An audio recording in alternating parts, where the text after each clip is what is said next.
Ladies and gentlemen, fight fans around the world, welcome to the ultimate showdown of egos, the clash of personalities, and the dramatic press conference that has set the internet ablaze. If you thought you knew drama, you haven't seen anything like this? Buckle up, because we're about to dive deep into the chaos that unfolded when Jake Paul and Mike Tyson faced off once again. It was a press conference that promised fireworks, but what we got was a train wreck of epic proportions. Jake Paul, the YouTube sensation turned fighter, took to the stage with all the bravado you'd expect. What happened next? Well, let's just say it was a masterclass in how not to handle public speaking, especially when you're up against a living legend. That's right, folks, the problem child himself had his biggest public meltdown to date. For someone known for stirring up controversy, this was a new low. In history, this is what it's all about for me, man. I'm a kid from Ohio.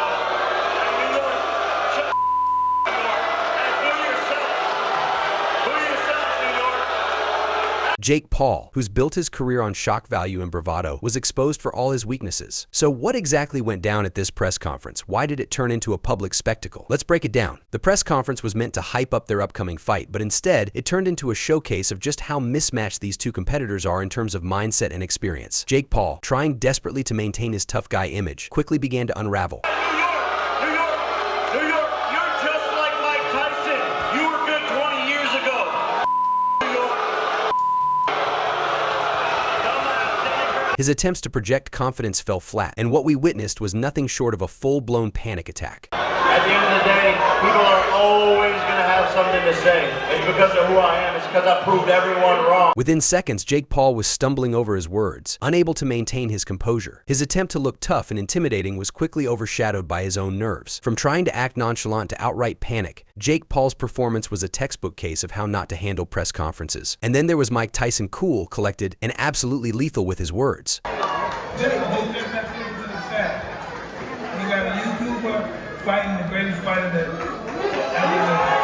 The boxing legend, who's seen it all, turned the press conference into his personal stage. Tyson's demeanor was as sharp as ever, a stark contrast to Jake Paul's erratic behavior. Tyson's calmness was not just for show, it was a tactical move, a way to unsettle his opponent while demonstrating his own composure and superiority. Every word Tyson spoke was calculated to undermine Jake Paul's bravado, and it worked perfectly. Tyson's presence alone was enough to show that he's still a force to be reckoned with. Now, let's talk about one of the most cringe-worthy moments of the press conference. Reminder, the most hated and most criticized boxer in the sport of boxing before they loved him was Muhammad Ali. So I'm the anti-hero, and people will love me soon enough once they realize what I've done for this sport. Jake Paul, in a desperate bid to elevate his own status, made the baffling decision to compare himself to Muhammad Ali. Yes, you heard that right, Jake Paul, a YouTuber with a handful of boxing matches, likened himself to one of the greatest boxers of all time. Muhammad Ali was not just a boxer, he was a revolutionary athlete who changed the sport forever. His footwork, his strategy, his charisma, all of it set him apart from anyone who came before or after him. Comparing himself to Ali was not just absurd, it was a blatant display of Jake Paul's misunderstanding of boxing history and greatness. Ali was known for his unmatched skill and intelligence in the ring. He faced legends like Sonny Liston, Joe Frazier, and George Foreman, taking them all on and often emerging victorious in spectacular fashion. Jake Paul, on the other hand, has fought a handful of opponents, none of whom had the pedigree of Ali's challengers. To compare yourself to Ali when your most significant win was against a retired MMA fighter? That's not just delusional, it's downright disrespectful to the legacy of a true great. Ali didn't just box, he redefined what it meant to be a champion. And Jake Paul's comparison is a glaring reminder of how far he still has to go. As you can imagine, the internet had a field day with Jake Paul's meltdown and his audacious comparison to Muhammad Ali. Social media exploded with memes, tweets, and reactions that ranged from humorous to downright scathing. Fans and critics alike are having a blast with this one. The reactions have been pouring in, with many comparing Jake Paul's latest antics to past cringe-worthy moments in boxing and beyond. Some are even genuinely worried about Jake's mental state, given his increasingly erratic behavior. It's not just about the laughs, though. The press conference has raised some serious questions about Jake Paul's readiness for this fight and his overall approach to the sport. If he thinks he can simply run his mouth and create drama without real substance, he might be in for a harsh reality check. And I'm telling you, if you keep giving that guy hormones and you keep giving that guy supplements and he's constantly training, Jake Paul's dead. He's dead. He's not going to make it. Paul's approach to boxing has often been criticized for prioritizing fame and entertainment over genuine skill development. His frequent public appearances, parties, and media stunts sometimes overshadow his training and fight preparations. This contrast between his public persona and the rigorous demands of boxing has led to concerns about his readiness to face someone of Tyson's caliber. It was just a matter of Mike Tyson closing the distance. This Mike Tyson, as fast as he was, as hard as he hits, I maintain he's the greatest. Yeah, The greatest heavyweight ever. Recently, Joe Rogan and Mike Tyson have provided insights that could dramatically impact Jake Paul's confidence. Rogan's observations about Tyson's training have been particularly striking. Despite Tyson's age, his training regimen is intense and sophisticated. Rogan described witnessing Tyson in action as a revelation. Tyson's movements were as sharp and powerful as ever, blending old-school technique with modern training innovations. Tyson's training is not just about maintaining physical strength, it's a comprehensive approach that includes advanced nutrition, high-intensity workouts, and even hormone therapy. He's still got that in him, and I'm telling you, if you keep giving that guy hormones and you keep giving that guy supplements and he's constantly training, This modernized training regimen allows Tyson to stay competitive despite the natural effects of aging. Rogan's admiration for Tyson's dedication is clear, and he's made it known that Tyson's physical and mental conditioning are as formidable as ever. Well, that's what I'm saying. Is like you reached a state as a human being, as a champion, as a ferocious fighter. You reached a state of ability and of accomplishment that very few humans will ever touch and feel.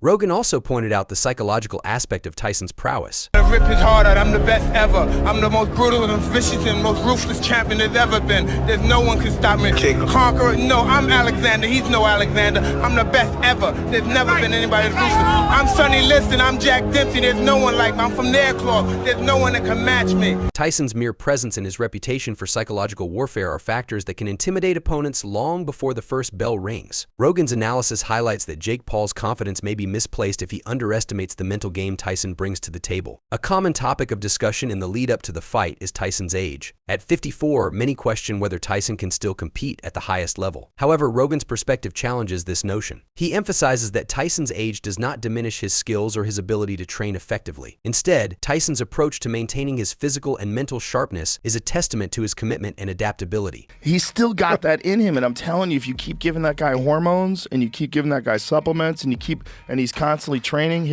Tyson's training is a blend of traditional techniques and modern advancements. This includes high-intensity interval training, advanced nutritional strategies, and the use of supplements to support his performance. Rogan's observations underscore that Tyson is not simply relying on his past glory, he is continuously evolving and adapting to stay at the top of his game. I'm going to enter the 2028 Olympics.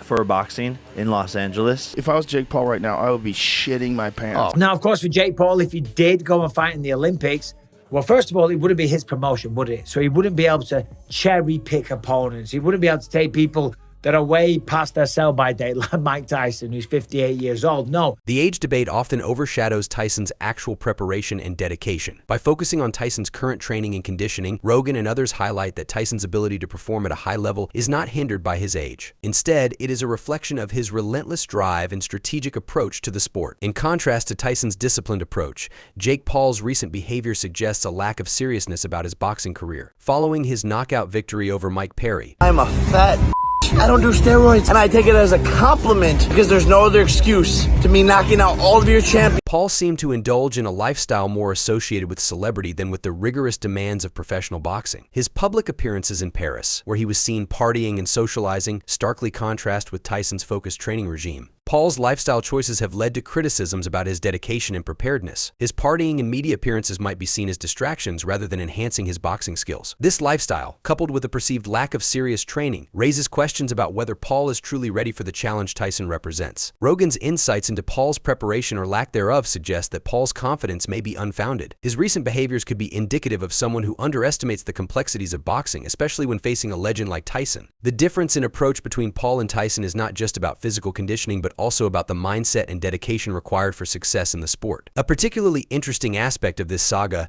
is Tyson's reaction to Jake Paul's provocations. Paul has made headlines for mocking Tyson's past and challenging him publicly. However, Tyson's response has been notably composed. During a recent podcast, Rogan asked Tyson how he felt about Paul's disrespectful behavior. When you get challenged by someone who's a guy like a Jake Paul, does that piss you off? Is it part of it that's just like No, it doesn't. I think it's awesome. You think it's awesome? Yeah, it's gonna piss me off. I think it's awesome. Cool. You think it's cool? That's awesome. Tyson's reaction was surprisingly calm and almost philosophical. Tyson expressed that he found Paul's antics amusing rather than infuriating. This reaction contrasts sharply with the typical response expected from a fighter who has been publicly disrespected. Tyson's ability to remain unruffled by Paul's provocations speaks to his experience and perspective. Rather than viewing Paul's challenges as a personal affront, Tyson seems to see them as an opportunity to showcase the depth of his own legacy and skill. Rogan's reaction to Tyson's calm demeanor reflects a mix of admiration and bewilderment. As we gear up for the highly anticipated clash between Mike Tyson and Jake Paul, the question remains, how will Jake Paul respond to this public humiliation? Will he step up his game and prove his critics wrong, or will he continue to stumble and falter under the pressure? Tyson has shown that he's still very much in control of his game. His calm, strategic approach to the press conference has set the tone for what could be a very one-sided bout. Jake Paul has his work cut out for him if he hopes to turn this narrative around and make a statement in the ring. With just a couple of months until the fight, every moment counts. Jake Paul will need to dig deep, both mentally and physically, if he wants to stand a chance against a legend like Tyson. The fight world is watching closely, and the anticipation is only growing. So there you have it, fight fans. The press conference drama was just a glimpse into the chaos that could unfold when these two giants of their respective worlds collide. What are your thoughts on Jake Paul's latest debacle? Do you think he can turn things around before the fight, or is he already out of his depth? Drop your thoughts in the comments section below. Hit that like button if you enjoyed the breakdown, and don't forget to subscribe for all the latest updates and in-depth analyses. This is just the beginning of what promises to be a thrilling showdown. Stay tuned, and I'll see you next time.